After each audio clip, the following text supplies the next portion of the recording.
Hieroglyphic Hallucinations, and the Wicked Ibis. Before we begin, let me inform you of the first Egyptologist, Athanasius Kircher, 1602 to 1680. He was a German Jesuit scholar and polymath, who published around 40 major works, most notably in the field of comparative religion, geology, and medicine. Kircher has been compared to fellow Jesuit Roger Boscovich and Leonardo da Vinci for his enormous range of interests, and has been honored the title Master of 100 Arts.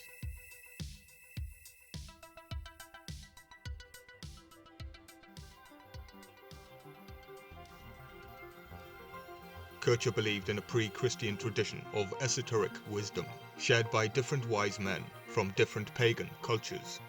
He places the Egyptian Hermes Trismegistus at its head. He taught for 40 years at a Roman college, which means he had access to the Vatican records.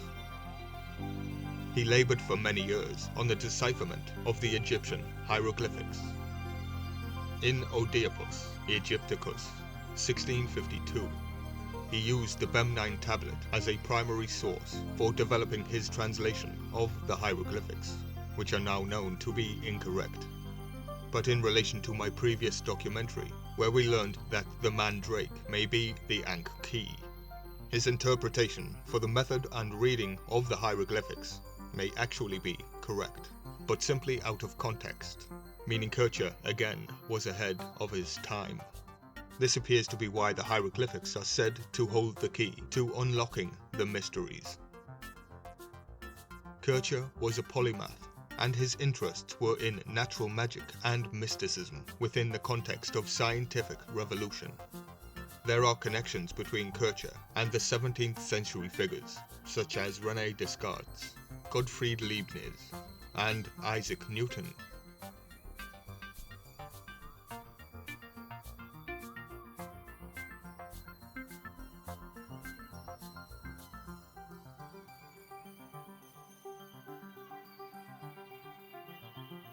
He also illustrates later influences on Edgar Allan Poe, Jules Verne, Madame Blavatsky, and Marcel Duchamp. "Nevermore," quoth the Raven. It was said that it would be idle for his inability to understand the nature of hieroglyphic writing, for which in his time nobody had the key, yet his ideology was said to magnify his errors. Nothing can explain the duplicity of the research of Kircher better than the engraving, which opens the Obeliscus Pamphilos, which is as follows. In this cohabit both the illuminated image of Philomatea, to whom Hermes explains every mystery, and the disquieting gesture of Harpocrates, who turns away the profane, hidden by the shadow of the cartouche. The hieroglyphic configurations had become sort of a machine for the inducing of hallucinations, which then could be interpreted in any possible way.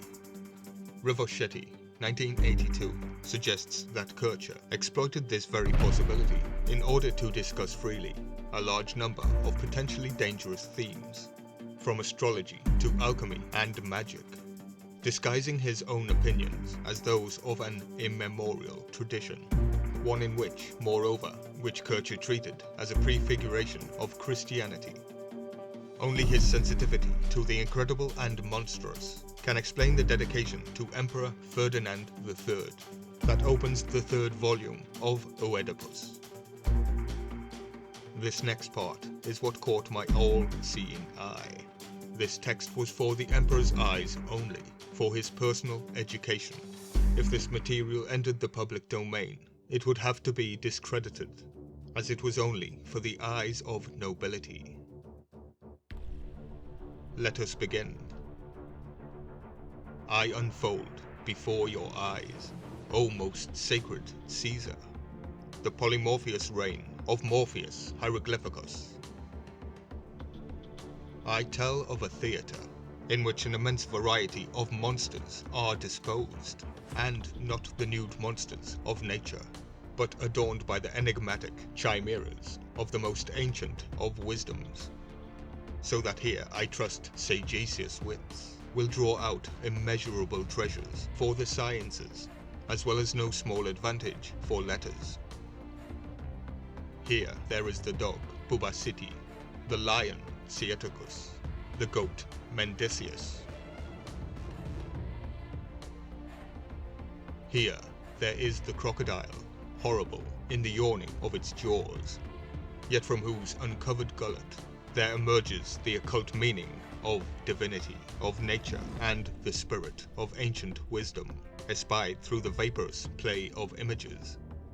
Here there are dipsodes, thirsting for blood, the virulent asp, the astute asnumon, the cruel hippopotami, the monstrous dragons, the toad of swollen belly, the snail of twisted shell, the hairy caterpillar, and the innumerable other spectres, which all show the admirably ordered chain which extends itself into the depths of nature's sanctuaries.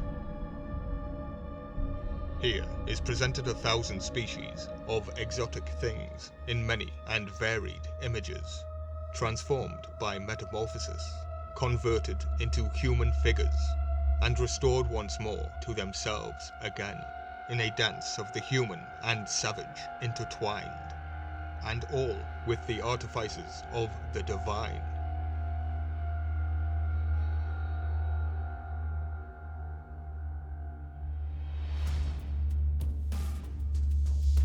And finally, there appears the divinity itself. It scours the entire universe, ordering it with all things in a monstrous connubium, where now, sublime in its variegated face, it raises its canine cervix to reveal itself as Cenocephalus, now as the Wicked Ibis, now as the sparrow hawk, wrapped in a beaky mask, now delighting in its virgin aspect. Under the shell of the scarab, it lies concealed as the sting of a scorpion in this pentamorphic theatre of nature unfolded before our gaze, under the allegorical veil of occult meanings. This is the same spirit which informed the medieval taste for encyclopedias, and for Libri Monstruorium, a genre which appears from the Renaissance onwards, under the scientific guise of medical studies, of Ambrose Pare, and the naturalist work of Ulysses Aldrovandi, the collection of monsters in the Fortunio Lycetti, the Physica Curiosa of Gaspar Schott. Beyond this, however, Rivoschetti has put his finger on another facet of the Kaicherian ideology, a universe placed under the sign of an ancient and powerful solar deity.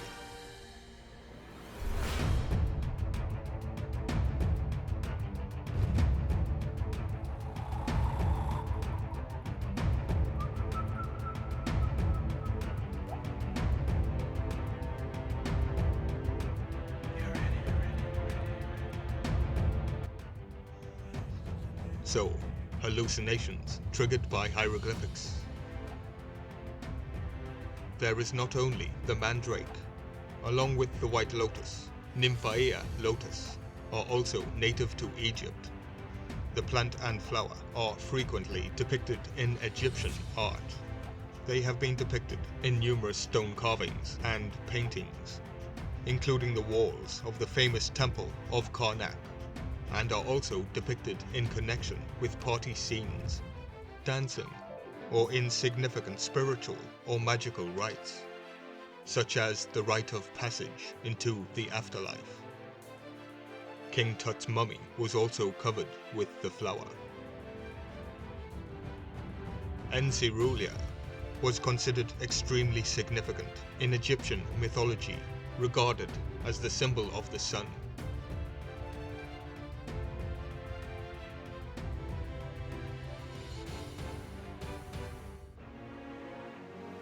At Heliopolis, the origin of the world was taught to have been when the sun god Ra emerges from a lotus, flowers growing in primordial waters. At night time, he was believed to retreat into the flower once again, in some beliefs, as having been the original container, in a small manner, to an egg of Atum. And in similar beliefs, Ra is both solar deities.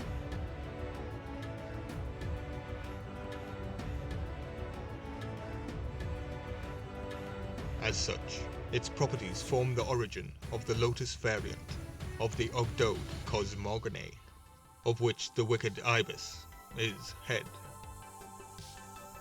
Some evidence indicates the medicinal effects of the plants and caerulea that contain the psychoactive alkaloid apophine, which was known to both the Mayans and the ancient Egyptians.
Please hit that notification bell to ensure that you are notified of each upload.